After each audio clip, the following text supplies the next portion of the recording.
भाई बहार में बिहार और नीतीश कुमार, ये दोनों एक दूसरे के पर्याय बन चुके हैं और इस बात से किसी को गुरेज है भी नहीं। अगर आप देखें तो पूरी जनता जनार्दन उर्दू में तवक्को रखती है, इस बात से हिंदी में सहमति, इंग्लिश में अग्री करती है और हमें भी इस बात से कोई खासा ऐतराज और खासा इख्तलाफ नहीं है। हम भी असहमत नहीं, इस बात से सहमति रखते हैं कि नीतीश जी के शासन में, उनके कार्यकाल में काफी नियुक्तियां, काफी नौकरियां और वैकेंसी भर्तियां जो भी है आ रही हैं, बच्चों को मिल रही हैं। हाल ही में सचिवालय सहायक कंप्लीट हुआ, बीपीएससी टीआरई पे तो न जाने चौके छक्के नीतीश कुमार जी दिए जा रहे हैं, बीएसएससी इंटर स्तरीय +2 आया, सिविल कोर्ट की वैकेंसीज है। लेकिन इन तमाम तरह के वैकेंसीज के बीच में वो एक वैकेंसी जो कहीं ना कहीं थोड़ा सबड्यू हो गया है, थोड़ा धीमा पड़ गया है, थोड़ा सुस्त पड़ गया है, वो मेरे पीछे स्क्रीन पे आपको नजर आ रहा होगा, पटना हाईकोर्ट। पटना हाईकोर्ट में वैकेंसीज बहुत सारी है। I am particularly talking about Patna high court assistant in this video. इस वीडियो में हम लोग पटना हाईकोर्ट असिस्टेंट के बारे में बात कर रहे हैं। अभी आप देख ही रहे हैं मेरा गेटअप, इस गेटअप से ही आपको समझ में आना चाहिए कि अर्ली मॉर्निंग हम ये वीडियो बना रहे हैं। लगातार 4-5 दिनों से, पिछले एक सप्ताह भी कह सकते हैं, बच्चों के तरह तरह के मैसेज आ रहे हैं। अब जाहिर सी बात है, जो बच्चे एग्जाम दिए हैं उनको तो चिंता होगा ही होगा। अब जो बच्चे पीटी दिए, पीटी के बाद मेंस दिए, उसके बाद से उन लोग कह रहे हैं कि सर कोई सुगबुगाहट है ही नहीं है, कुछ पता ही नहीं चल रहा है। इसमें तो 4 चरण में ऑलरेडी एग्जाम होने वाले हैं। पहले आपका ऑब्जेक्टिव नेचर का पीटी हुआ, सब्जेक्टिव मेंस ऑलरेडी हो चुका है। तीसरा चरण आपका सीबीटी होगा, कंप्यूटर पे कुछ कुछ टाइपिंग स्किल टेस्ट होंगे, एमएस वर्ड, एमएस एक्सेल के टेस्ट होंगे। फिर चौथा एक और स्टेज है, इंटरव्यू। तो सर मेंस के बाद अब क्या, कब आएगा रिजल्ट, राइट? इस वीडियो में हम लोग इसी चीज के बारे में बात कर रहे होंगे।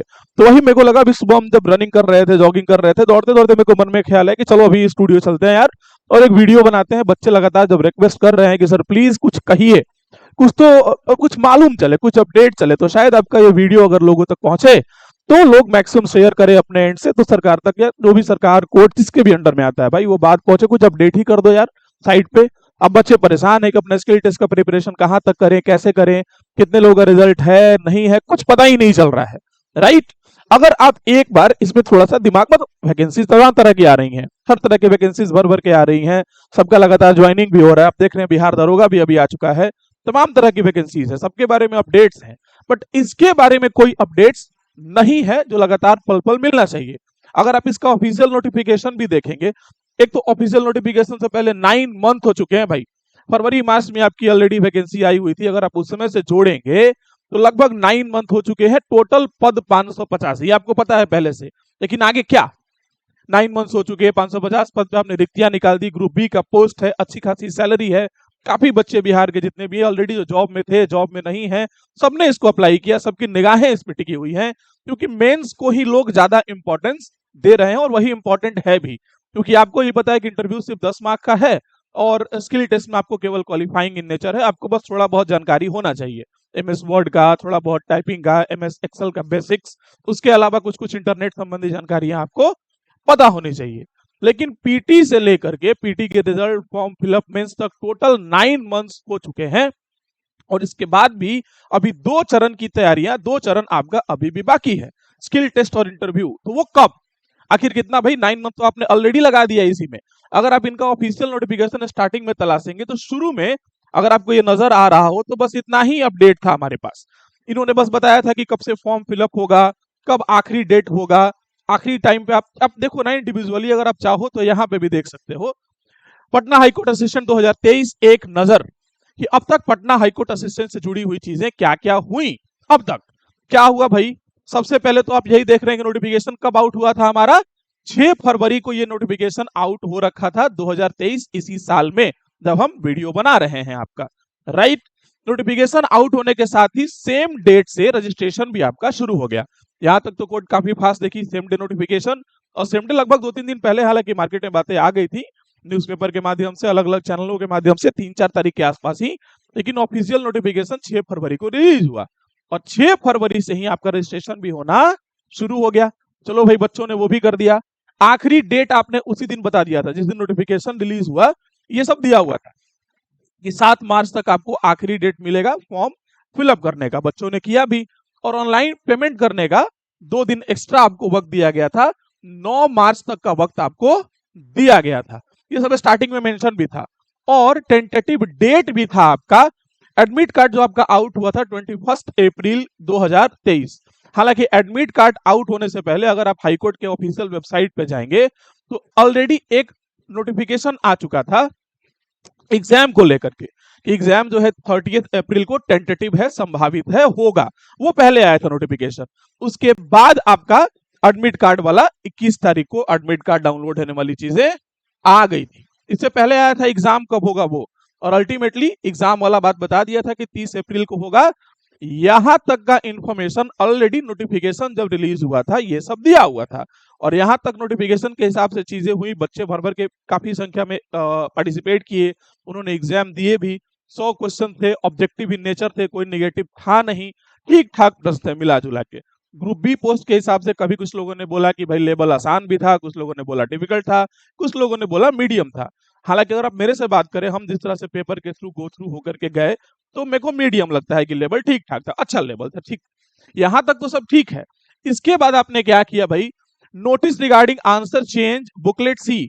अब इसमें क्या हुआ, 22 जुलाई को एक नोटिफिकेशन रिलीज होता है। अब देख सकते हैं यहाँ पे नोटिफिकेशन है हाईकोर्ट की तरफ से कि जो बुकलेट सी था और उसमें क्वेश्चन नंबर 79 था, उसका पहले शुरुआत में आंसर सी दिया गया था, राइट। आंसर सी दिया गया था और उसको करेक्ट करा के क्या कराया गया, ए कराया गया। ये भी काम आपने किया। 30 अप्रैल को एग्जाम हुआ है पीटी का, भूलिए मत आप। और क्या कर रहे हैं भाई, 22 जुलाई को आपने कोरिजेंडम नोटिस जो है आपने पेश किया शुद्धिकरण का। फिर अल्टीमेटली आप देख सकते हैं यहाँ भी डेट आपको दिख जाएगा 22 जुलाई, है ना बात। 22 जुलाई को आपने वो रिलीज किया था। क्या था भाई कि जो बुकलेट नंबर जो सीरीज है सी, उसका question number 79 provisional answer C था, लेकिन आंसर ठीक करके ए कर लिया जाए, राइट। ये पार्ट आपने करा दिया। और ठीक उसके 3 दिन बाद, अभी हम पूरा बात कर रहे हैं क्या क्या सीरीज अब तक हुआ है, ठीक उसके 3 दिन बाद आपने 25 जुलाई को क्या किया, रिजल्ट पब्लिश कर दिया प्रीलिम्स का। बच्चों में काफी खुशी हुई।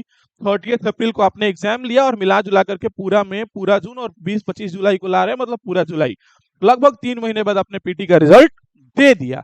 यहां तक तो बात समझ में आ रहा है। अब उसके बाद बच्चे मेंस का इंतजार करने लगे। अब जुलाई में रिजल्ट देने के बाद मेंस के लिए आपने क्या किया, लगभग 1 महीने का समय लिया और आपने एडमिट कार्ड 3 अगस्त को जारी कर दिया अपने वेबसाइट पे। उसके बाद एग्जाम कब दिया गया भाई, 13 अगस्त। तो 13 अगस्त को बच्चे मेंस का एग्जाम दिए। यहां तक सब ठीक ठाक चला। 6 को आपने नोटिफिकेशन रिलीज किया, 6 फरवरी को। 6 फरवरी को लेकर के उस दिन से फॉर्म फिलअप होना शुरू हो गया। आपने 7 मार्च तक डेट दिया, लास्ट डेट 9 तक आपने 9 मार्च तक दिया ऑनलाइन एप्लीकेशन वो करने का। 30 अप्रैल को आपने एग्जाम ले लिया। 22 जुलाई को, 22 के बाद 25 जुलाई को आपने पीटी का रिजल्ट जारी कर दिया। 3 अगस्त को आप एडमिट कार्ड मेंस का जारी करते हैं। 13 अगस्त को आपने फिर क्या कर दिया भाई, मेंस का एग्जाम भी ले लिया। लेकिन इस मेंस के एग्जाम के बाद result out mains subjective, what what what what what. अब रिजल्ट कब इसका भाई, क्या इसमें भी आप वही फॉर्मूला अपनाएंगे जो वहां पे ऑलरेडी 3 मंथ लगा रखे थे। तो लगभग आपने फरवरी मार्च उधर 1 महीना कर दिए, 3 महीने के बाद पीटी का रिजल्ट दिए। तो क्या यहाँ पे भी आप ऐसा मान करके चलें कि हमारा मेंस एग्जाम अगर 13 अगस्त को हुआ था तो पूरा सितंबर, पूरा अक्टूबर, पूरा नवंबर, नवंबर के मिड में या एंड नवंबर में आप रिजल्ट देंगे क्या? तो अगर उस समय तक मेंस का ही रिजल्ट देंगे तो फिर बच्चे अपना स्किल टेस्ट वाला कब देंगे, इंटरव्यू कब देंगे और फाइनल रिजल्ट कब पब्लिश होगा? तो क्या इसमें भी आप 2-2.5 साल लगाने वाले हैं या फिर इलेक्शन का जुमला दे देकर के इलेक्शन के बाद कुछ करने वाले हैं? तो ये बच्चों के लगातार मैसेज आ रहे हैं। और होगा, जब भी एक एस्पिरेंट कोई एग्जाम देता है ना तो वो काफी वेट करता है, काफी वेट करता है, उसको उम्मीद रहता है, उसके घर वालों को उम्मीदें रहती हैं उसके उस वैकेंसी पे, आगे वो किस वैकेंसी को अप्लाई करे, कहाँ पे दिमाग लगाए, किसके लिए कितना एफर्ट लगाए, वो भी काफी डिपेंड करता है।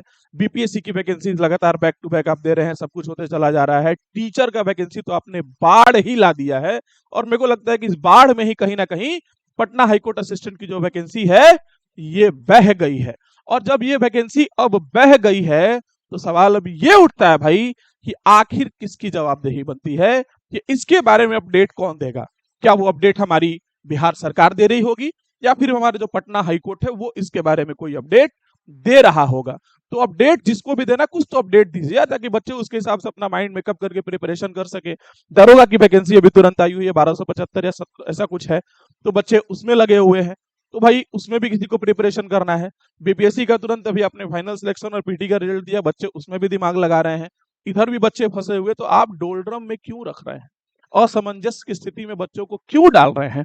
तो ऐसा कुछ किया जाए कि मेंस का रिजल्ट एटलीस्ट पब्लिश कर दें आप, ताकि बच्चे आगे वाले प्रक्रिया, आगे वाले चरण के लिए जिनका सिलेक्शन होता है वो अपना स्किल टेस्ट का प्रिपरेशन करें, इंटरव्यू का प्रिपरेशन करें, और जिनका नहीं हो रखा तो वो किसी आगे एग्जाम का प्रिपरेशन करे। अब क्योंकि बच्चे लगातार मेरे को मैसेज कर रहे थे और एज ए टीचर तो रिस्पॉन्सिबिलिटी बन जाता है, प्रेशराइज भी हो जाते हैं। बच्चे कहते हैं कि सर आप वीडियो बनाइए, शायद इसको सुन करके लोग आपस में शेयर करें, मैक्सिमम शेयर करें अपने टाइम लाइन पे हर जगह पे, तो अथॉरिटीज तक, हायर अथॉरिटीज जो भी है, चाहे वो सरकार के पक्ष से हो या फिर पटना हाई कोर्ट के पक्ष से हो, वहां तक बातें पहुंचे और लोग इस पे कुछ ध्यान दें। अब तभी देख रहे हैं मेरा गेटअप, अभी जल्दी मेरे को लगता है कि 7:15 बज रहा होगा जब हम इस वीडियो को रिकॉर्ड कर रहे हैं। सुबह सुबह ऑलरेडी मेरा शेड्यूल होता है 4:30-5 बजे हम निकल जाते हैं जॉगिंग वॉगिंग पे, तो वो हम करके आए। तो हम सोचे थे कि वीडियो बाद में बनाएंगे, ऐसा मूड था नहीं, बट जस्ट वहां से हम लिए और टर्न ले लिए अपने स्टूडियो गाड़ी और सोचे कि स्टूडियो चलते हैं, बनाते ही है वीडियो। जिससे बच्चों की बात है, बच्चों के हक की बात है। तो प्लीज अगर सरकार या किसी भी तरह के कोर्ट की तरफ से कोई अथॉरिटी या कोई भी लोग देख रहे हैं तो भाई आप प्रयास करें इसके बारे में कुछ अपडेट ही दे दे, बच्चों को यही बता दे, वहां तक तसल्ली रखे किस दिन आप पब्लिश करेंगे, ऐसा कुछ तो बताइए आप। सो यस, बिहार में बहार है, नीतीश कुमार है, इन सारी बातों से हम सहमति रखते हैं, इन सारी बातों से हम सभी तवक्को रखते हैं, लेकिन पटना हाईकोर्ट का क्या, इसकी जवाबदेही किसकी, सरकार की, कोर्ट की, किसकी, इसके बारे में भी कुछ प्रकाश डाला जाए। अगर इससे संबंधित अधिकारियों तक मेरी ये बातें पहुंच रही हैं या छात्रों तक बातें पहुंच रही हैं तो आप लोग इसको ज्यादा से ज्यादा भारी मात्रा में शेयर कीजिए और अथॉरिटीज के पास ये बात पहुंचाइए, ताकि जब उनके तक भी ये बात पहुंचे तो वो समझे कि बच्चों के बीच में दुविधा की क्या स्थिति बनी हुई है, क्या असमंजस्य है और बच्चे क्या चाहते हैं। राइट, चलिए तब तक के लिए जय हिंद, बाय बाय, टाटा, चीयर्स। मिलते हैं फिर अगले अपडेट्स के साथ।